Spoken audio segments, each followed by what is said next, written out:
Last week, we talked about the dangers of hiring your best volunteer as a staff member. This week, we're talking about the hardest, easiest challenge you will ever take as a leader.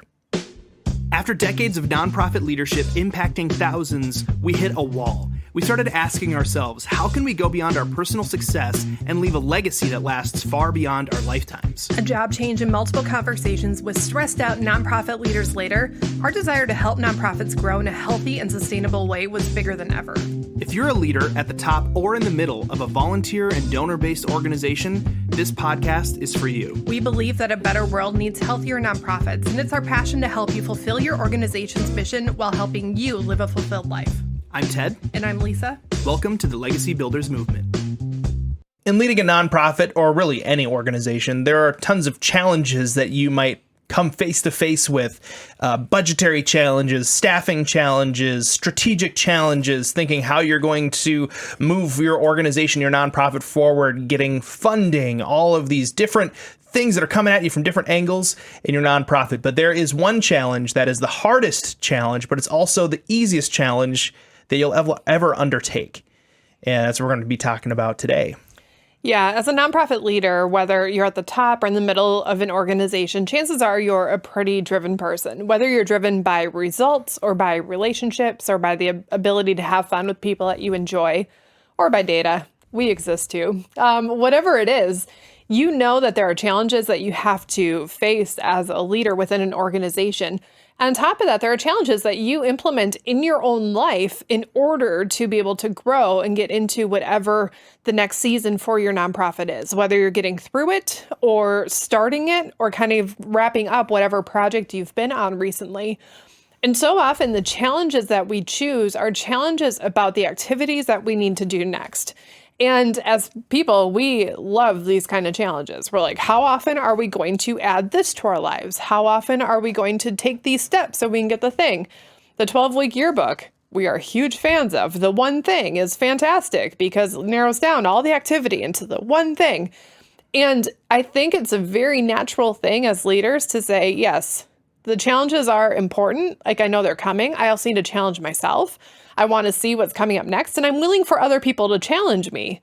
And so with that, we have kind of a challenge for you to consider. And this challenge is rest. It's rest. It's literally doing nothing. But doing nothing is the hardest thing in the world for, I would say, pretty much most leaders who find themselves in a leadership position. Because you have things coming at you, problems that you've created for yourself to make things more efficient or to take on the next thing or to take the next hill as an organization, or problems that come at you out of left field that you didn't create for yourself. Unexpected leaving volunteers or unexpected financial difficulties for your organization, economy going up and down, that kind of stuff. So rest is often one of the first things that goes and completely leaves when these problems arise. And like I said, you create some of the problems yourself, and those are good problems to have. A lot of times you're like, hey, we need to hire a new staff member. That's a new problem that you have to undertake, figuring out how you're going to do the process of bringing them into the organization and vetting the right people, or problems that you just have no control over. But rest just eludes so many leaders. And unfortunately, it creates a super big problem in nonprofits when leaders become overworked and strung out, basically. They become unable to actually perform in the way that leaders need to be able to perform. Yeah, now I think part of this issue is that rest is something that disappears, even though a lot of times it was never there to start with. And so what happens as people is it's really easy to get in the frame of mind where I work really hard. And then, you know, some people say like, we work hard and we play hard. Well, a lot of times it turns into we work hard and then we want to play hard, but really there's more work to do. So we're going to work harder. Or when people do take a break, it's not a break of rest. It's a break of escapism. And so it becomes this thing where, yeah, I have 2 days off a week. Depending on your nonprofit, you might only have 1 day off a week. No days off a week. Or no days off a week. And during that time, I'm not actually resting or refreshing. I am doing what's needed so I can get my mind off of the work. And a lot of times that's doing things that aren't actually healthy for us and that aren't actually giving us long-term rest and rejuvenating us to the point where we can actually sustain the work that we're doing. It can become this thing where it's like, yeah, you take a day off every week, but are you refreshing in a way that's going to sustain you beyond the next 6 days or the next 5 days or whatever the case may be, depending on your schedule? And as a culture, rest is not something that's generally a priority. Days off are a priority, but those days often get filled up with stuff that people don't actually want to be doing. Those are the days for running the errands and doing the chores and mowing the lawns and taking care of the things that people complain about. And they're like, well, my Saturday's full because now I have to do all these, whatever they are. And so changing the mindset around it and recognizing that rest isn't something that you happen into. And even if you have a day off every week, if you are choosing not to work in your nonprofit, that does not mean that you are successfully resting in a way that will give you longevity with this type of work. Even if you're in the for-profit, this is still huge. It's needed. I do believe that nonprofit leaders carry things at a different level when the work that you're doing, for so many nonprofit leaders, it's like, no, literally, the work that I do is the difference between someone eating and not eating, is the difference. It's not like, oh, it's going to make a difference somewhere. Like it could be. No, it is the thing for a lot of nonprofit leaders. And when you carry that and you don't learn how to rest and refresh in the midst of it, eventually you'll get to a point where mentally or physically you will be forced into a position of having to rest by stepping away from it. And we don't want that. Yeah. Healthy leadership is totally possible. Yeah, having to rest because your body gives out, or having to rest because you have done something awful in your organization because you were just so strung out from not having like the full mental capacity to run your organization, making a really bad decision for the organization, or having to rest because you destroyed your personal relationships. Right, like your family fell apart, so now you're having to take a break, and your board puts you on sabbatical because your family fell apart, and like those, life will make you rest. So it's better to plan rest in now so it doesn't make you rest later, because those times when life makes you rest are usually really, really bad for you personally and for the nonprofit that you're trying to run, the cause that you're actually trying to make a difference in the world with. So one of the things about rest, you were saying was really, really good. Just because you're not working in your nonprofit or not working on your organization doesn't mean you're resting. Right. And I think a lot of leaders just don't know what rest is. They're like, if I can just get my mind off of this and just dive into the work that I have at home, then I'll have enough of a break. It's like this whole idea. It's like, if I can just shift my energy into something different, then I'll get a break from working in the nonprofit, and I'll come back with like full energy to be able to hit the nonprofit work again. Right. Well, it's like the idea of stress, right? The opposite of stress is not stress. The opposite of stress is to have peace. And so you can focus so much on saying, I'm just not going to have stress today. But that doesn't mean you've actually made it to the other side of that swing where you're experiencing peace. You can choose to not work for your nonprofit. You can choose to not work on your nonprofit or think about your nonprofit. But the opposite of working within your nonprofit is not working. Right. Like it's rest. And so I think a lot of times we settle for a day off instead of a day of rest. We settle for time away or mental space away without actually passing through to the other side of it where we're actually resting and actually refreshing. And it's common. So let's define rest real quick, just so that way we're all on the same page about what rest is. You might think, oh, well, resting is sleeping. But how many nonprofit leaders have trouble sleeping because their mind is so busy, you don't get very much sleep? There's a difference between waking rest and sleeping rest.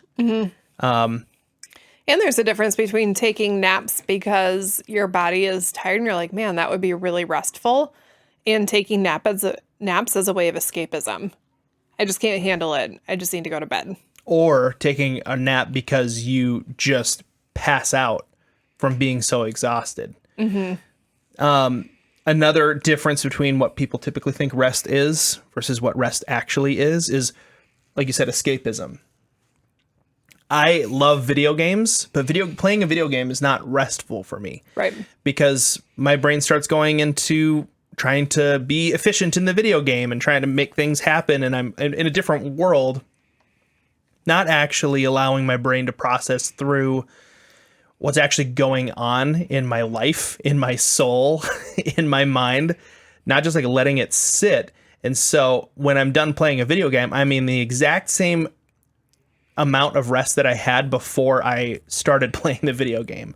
But it's not video games for everybody, obviously. There are a lot of different things. What's an example of something that you do that some people might say like, oh, you're resting, but you're like, I know for me, I'm not actually resting. Yeah, for me, well, it's weird because sometimes for me, the things that make rest possible are also things that make it so rest isn't possible. So I love doing puzzles, like a 1,000-piece puzzle on a table. I really enjoy. But if I'm not careful, I will be doing the puzzle, but thinking about work or thinking about things that I could be doing better or differently or whatever. If I'm very diligent in it and I say, no, I'm going to get my puzzle, I'm going to have a snack, I'm going to light a candle, I'm going to sit here and create an atmosphere around doing a puzzle, then it can be incredibly restful. But if I'm like, I am so overwhelmed right now, I'm just going to sit down and do a puzzle, it will very quickly be a task that is just me thinking about work and stress. And the problem with this for my brain is later on, years later, if I do that puzzle again and I was ever in that mode, when I'm working on that piece of the puzzle again, I will start to feel all of the stress in my body from it. It's so weird. That coffee, it's like a trigger kind of. Yeah, that coffee puzzle that you bought for me years ago. Oh, yeah. The first time I did it, I was going through a weird issue with a friend. We had gotten into an argument, not a big deal. We figured out later. Every time I do that part of the coffee puzzle, I suddenly think about that person and I get really tense. And it's not because it like ruined the friendship or anything, but that's how my body physically and what I'm doing actively relate to each other. So I have to be very careful in puzzles that I do, especially the ones that I love, so I don't mess them up. But that's one of those things that the same activity with two different mindsets can be the difference between a restful and refreshing moment or something that is actually just making it so you can say you rested, even though you know you didn't. You know, you're lying to yourself. Like you're leading at your next team meeting. We all need to take a break. Last weekend, I did a puzzle. And in my head, it's like, and at the same time, I made a checklist of everything that was wrong. But it's those things, like, there's not a clear, this is it or this isn't it. Sometimes for you, video games are super relaxing. You're like, this is great. Yeah. Other times, it's like, oh, I spent 2 hours doing that, and I don't feel any better. I don't feel any better. No. Another thing that rest isn't is being connected to like the outside world. And unfortunately, that's very, very hard in today's culture where we got phones and internet and we have access to everything, news and work emails and non-work emails, but you have to do with like our families, health insurance, like that kind of stuff. So being connected, even just being connected to that stuff, not necessarily even checking that stuff, creates like at least in me anyway, creates a sense of like something could happen at any moment that is going to interrupt my rest. And so then my body is sort of on like alert mode. Like it's always aware of a potential distraction for rest. So it keeps me from actually breaking through that barrier and getting to the point where I'm like, okay, I'm actually chilling out right now. Yeah. Just because if I got my phone in my pocket and it could buzz with a phone call from somebody, a client or whatever, or somebody who, you know, wants my help with something, just the fact that that's there. And I see this happen a lot with like pastors, where they want to be there for the people in their congregation if they're going through something, Yeah. need prayer or whatever it might be. So they're always available. And so they say, I'm resting. My phone, I'm on call, but I'm resting. Like everybody who has an on-call job knows that when you're on call, you can do other stuff, but you can't But you're really not resting. You can't commit to resting Yeah. because it might get interrupted. And then it's just sort of like, why did I even do that? Why didn't I just do something fun instead that maybe wasn't restful, but was more easily interrupted? Like Yeah. if you're on call, you're not going to go to Hawaii and sit on the beach because there's no point in that because it could be completely interrupted and you'd lose out on your plane tickets and all that stuff, right? We have to have the same attitude when it comes to taking rest because it's so good for our mental states, for our leadership to be able to walk into a place and have coming from a place of not anxious and overworked. Yeah. This is the difference between not just having longevity in your organization, because there are leaders with longevity who are, you can tell they've been there a long time. And like they wear it in a way where you just know that stress is the undercurrent of the culture of the organization. But this is the difference between that and being able to have longevity in organization and still enjoying it and actually radiating joy. And I'm not talking about, the people who always have a smile on their face and they're happy and whatever. But I mean, like getting that satisfaction from the work that you do and being able to step into a room and lead whatever the situation is with a certain level of peace, regardless of the chaos. Because there is something about getting away that changes things. Now, if you've gone on vacation for like a week or two and you fly away or you leave the state or whatever the case is, suddenly the problems back home or at your job just seem a little bit smaller. It's like, oh, the world is really big. What we're doing here really isn't that great. And I don't mean great like good or bad, Like but great in like size, in scale. size, scale. Like it's really not as big as it feels when I'm in the middle of it. The same thing, we can get that same perspective every single week by choosing to rest. And there is something about saying, on this day is the day that I put down my phone, and it will be okay.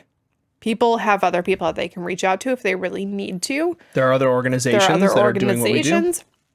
If you need to, you can have different staff have a different day off, but be honoring and respectful of their day off and don't, I'm just going to send them a quick text anyway. But there are ways to work it so that you can actually take that day off. And a lot of times it's not because the organization demands you to work 7 days a week.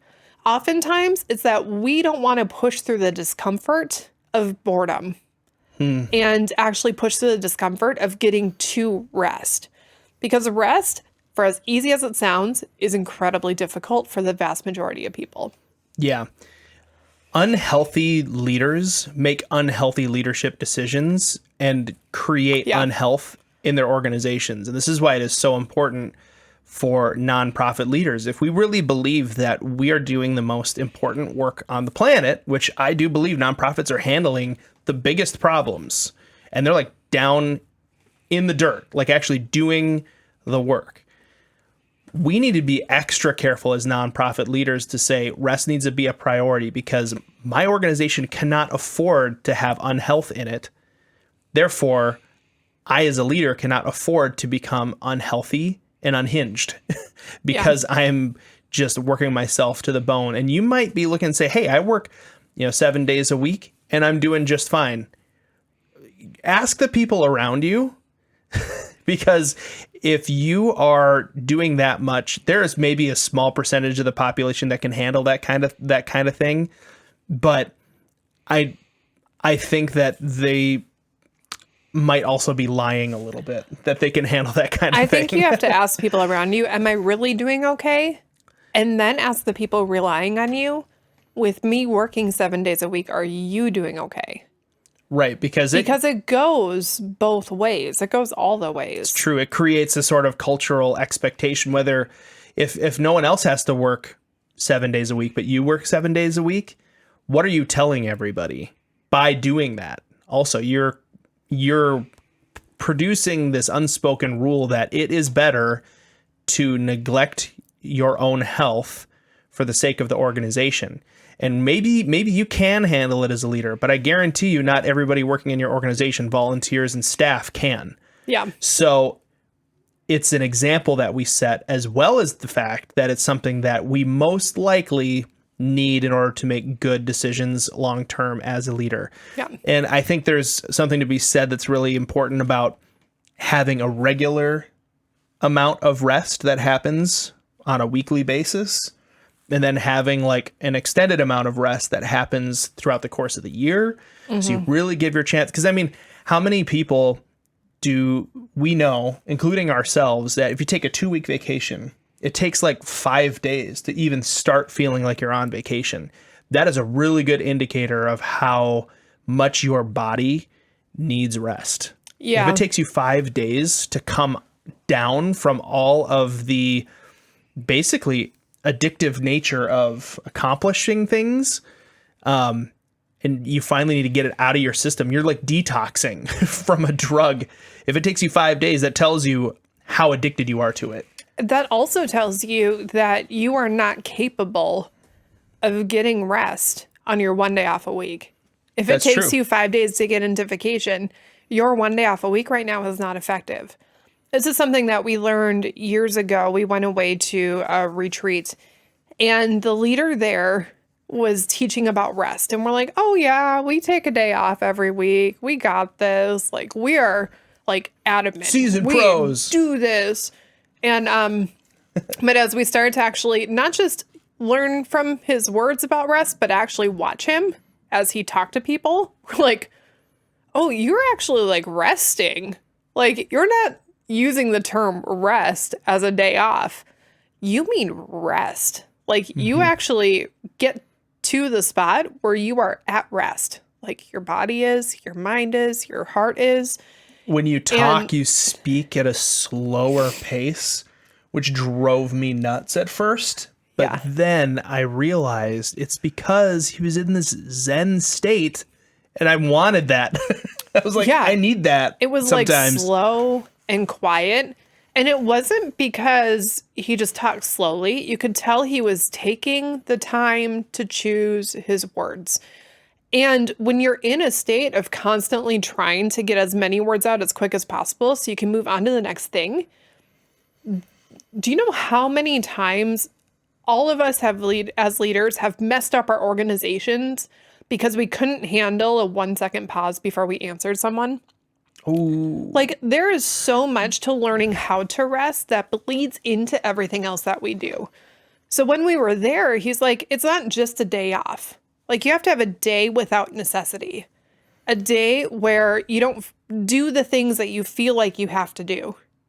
And we took that back and we're like, okay, let's do this. And it was so hard because there's a point where when you sit down to, I'm going to rest today, you sit on the couch and everything in you is like, what should I be doing? What can I do next? What counts as rest? If I do that, is that rest? Maybe I should go do that thing. Maybe. And your brain just goes and is like, no, I have to sit. I sometimes, when I'm not in the habit of it, have to force myself to sit down, get completely bored, and then get comfortable in the boredom. And then rest can happen. We were just talking about this yesterday, Yeah. that boredom and rest actually are like very connected. And I think part of it is we live in a society where everything is at our fingertips, entertainment, work, all of the different things. We can instantly get what we want so quickly Yeah. that when we don't have that, we start to feel bored. And boredom is seen as this really bad thing. Yeah. It's marketed to us as a bad thing. It's been ingrained in us. And then we have our own psychological triggers and like dopamine releases and stuff that tell us that boredom is a bad thing. And if we started to just say, hey, my goal is to do nothing to the point of boredom, just like one time a day, that would have a huge impact. Because even if it was like after, okay, I have become bored now, it's just sitting here, I can go back and do some work now or whatever. Like, Well, I feel like once you're at boredom, it's a lot easier to tell what would actually be refreshing to your soul. Like that's good. because that's what, like, he would talk about the day without necessity. At that point, we had really young kids. So I'm like, there's no such thing. so day without necessity, but I'm still changing diapers. Like, okay, but context, because different seasons of life dictate different things that are possible in terms of necessities. All right. But like, we're talking lowest rung. What are the base necessities for this? But day without necessity. And then I just lost my train of thought. That's all right. You were just saying that, like, he was talking about, hey, you have to have this day without necessity. And we were saying, well, good luck with that. That's impossible what for were you certain talking things. about before that? I don't remember. Getting bored. Oh, yes. Boredom. Something with that. It was a day without necessity. Oh, and then with that, he was talking about the importance of actually refreshing and resting. And part of this was recognizing that in order to learn to rest, we have to learn first how to get into a state of rest. But then secondly, what is actually refreshing to us? Because as individuals, it's different. For one person, it might be going outside and going on a walk. And for someone else, it might be cozying up inside, reading a book. And for someone else, it might be going fishing. And for someone else, it might be painting or playing a video game or doing work on the house. Like, for some people, there are different projects that are actually refreshing. And this can be difficult when you're in a family and you're like, my project conflicts with your thing, like, and trying to make that work. But there is finding what those ebbs and flows are and how you can make it happen. And the benefit of learning how to do this every single week is it's actually a skill that you can get better at. Mm-hmm. You can create routines and you can create systems so that when you wake up, your body, whether it be because of a sight, a sound, or a smell, that you naturally wake up, you're like, oh yeah, it's today. And like, you can feel yourself start to get to spot of rest really quickly. And a huge benefit of this is when you take those longer extended vacations, you are able to get from, I'm in crazy work mode, trying to get everything buttoned up so I can leave, to, and now I rest. And it's like flicking a switch because you have trained your body that this is a normal part of my life and I don't have to run from it and I don't have to be afraid of it. And we're not perfect at this, but I will say we have had seasons where we're where we've been really, really good at it, and other seasons where we're not as good at it. But I remember one of the seasons of our life that we were the best at it is we got into the habit of the day before our day off, like we were actually going to intentionally rest and refresh. We would make a batch of bagels, but we wouldn't cook them yet. So we'd like make the dough and do all the stuff the day before. And then when we woke up the next morning, we'd boil them in the water and then put them in the oven. And that smell of fresh bagels became a trigger smell for it, because smell is such a powerful sense for like putting you in certain like moods. That smell was instantly like, I am totally in relaxed, refreshed mode right away at the very beginning of the day. And then even the day before, the process of doing the preparation for it would get us slowing. Yeah, it would slow us down enough to be like, oh yeah, tomorrow's coming. Like, let's get the bagels ready. Let's get the house clean. Let's get everything set up. Let's have everything prepped so that it can be a day without necessity. Because a day without necessity is not a nice day when your kitchen sink is full of dishes. Yeah. And I'll say too, like that was part of it, is we knew that the day before our day off was going to be extra packed because we had to prepare for the day off. Like, it wasn't going to accidentally happen. Right. The bagels was just one thing, but you're right. It was cleaning the house, making sure we had certain things in line, making sure that having already gone grocery shopping, taking care of any last minute work stuff that could turn out like could interrupt our rest day. Like, nope, we're buttoning up these things. If I'm having to work a little bit later in order to button up these things, I'm going to do it. So that way we're just like clean slate, ready to go. Then on the back end, it took extra work too, because we were really intentional to look back at that restful day and say, what was most restful about that? What really worked well? And just kind of like look back and reflect back on it, because and also just remember it. Wow, wasn't that a good day? That was so fun playing that game. Basically, rewarding our brains for making a good decision to rest. Yeah. So in modern culture, there tends to be this thing where people look forward to like the busiest day of the week. Like maybe it's a Thursday for you and you get into the office, you're like, all right, I got to get all this stuff done because Thursday's coming, Thursday's coming, Thursday's coming. And then by the time Friday happens, you talk to someone at the office, they're like, how's your week going? Oh, man, yesterday was crazy. So everything Like, revolves around the most insane busy thing. but if you can learn to figure out what your one day a week is, that's rest, that's your rest day, and become ruthless about it. Like, this is the day. I'm going to set up all the boundaries. In short term, I'm going to make a lot of people upset, but this is going to be the day. And then after you start getting that down, you start training yourself the couple days leading up to it. I'm going to start thinking about it in the couple days afterwards. I'm going to look back on it and having that be the highlight of your day. It actually of your week.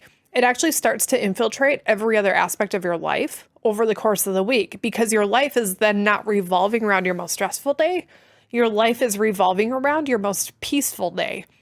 And you'll start to find these little moments where you have 15, 20 minutes. And instead of scrolling on your phone to pass the time, You're going to desire to go back to that peaceful place.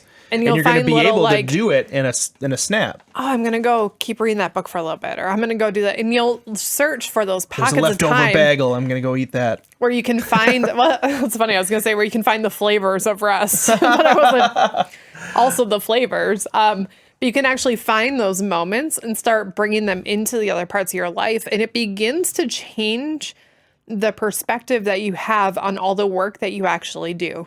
People will say we need to rest so that we are more effective in the other days. And that is true. Like, as leaders, if you can learn to rest, the amount of impact and effectiveness you can have will drastically go up. Yeah, it's like, are there's- you running at 10% capacity for 7 days? Or are you running at 60% capacity for 6 days? Yeah. Like, oh my gosh, that's a big difference of overall capacity, but not just making that the end goal. Right. Because even if it didn't make it better, like even if our effectiveness did not improve, having a life lived with peace and having a life lived where we can look back and say, we spent time with people that we cared about. I didn't live in a high stress environment all the time. My kids actually got to see me. And when I went back, I just led and I had the space to care for people. Any of those things, even if your organization effectiveness is the exact same, it is still winning because you are a healthier leader. And ultimately, it's not going to just stagnate because healthy leadership actually allows for people within the organization to grow in a healthy way. Organizations, like you might be like, well, I know an organization that has the person, they work all the time. Yeah, they do. But that doesn't mean that that has to be the model that you follow. And oftentimes, burnout happens when we follow models that are unhealthy in practice and we know better, but we justify them because we want the results without understanding what the cost is behind the scenes. Right. Oh man, that is so good. So this is our challenge to you this week. If you've never done this before, this might be extremely hard for you.